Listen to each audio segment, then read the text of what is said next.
So, kailangan natin ng application ng TikTok at CapCut. Kung wala pa tayong CapCut, mag-download na sa Play Store. Unahin nating buksan itong TikTok. Ayan, pagbukas ng TikTok, loading. Ayan. Pindutin natin yung search icon. Ito, search icon. Tapos i-type natin dyan, Smooth Criminal or dili kaya ay Michael Jackson.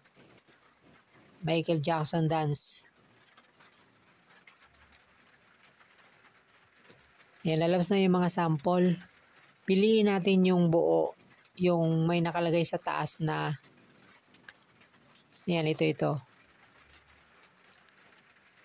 Ayan, may nakalagay na photo can be used to dance. Ayan. Pindutin natin itong try this template to CapCut. Try this template to CapCut. Tapos papasok na tayo dyan. Ayan. Ayan, pindutin natin itong use template. Pero hindi pa yan kasi papasok pa yan sa CapCut. Yan, ito na yung CapCut. Pindutin ulit natin yung use template. Ito. Yung template na yan. Pindutin natin yan. Wait lang tayo. I-allow lang natin yan. Tapos allow. Tapos mapupunta na tayo sa ating gallery.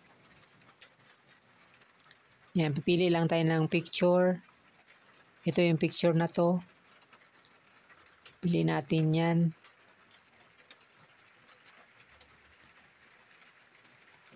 Ayan, tapos pindutin natin itong next. Yan, itong next. Yan, mapupunta na tayo dito sa makakatabi na natin si Michael Jackson.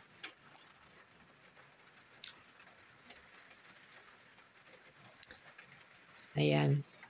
So, itong pag ano nito, medyo matagal to pag-edit ay hihintayin lang natin ito mag 100. Medyo tiyagaan nyo lang guys kasi mabagal to matagal siya matapos.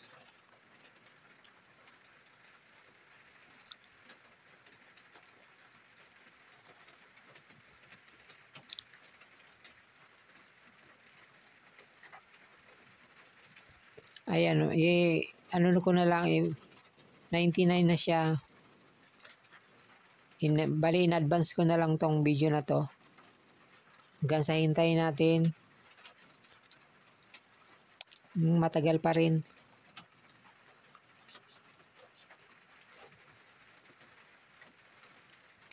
Pasensya na kayo sa sounds guys. Umuulan kasi ngayon dito sa amin.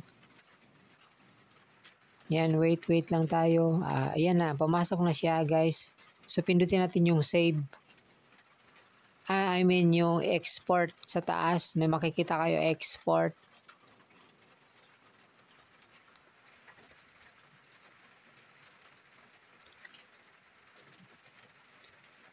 Bumalik siya. Basta makikita nyo yung sa itaas banda, may nakalagay na export.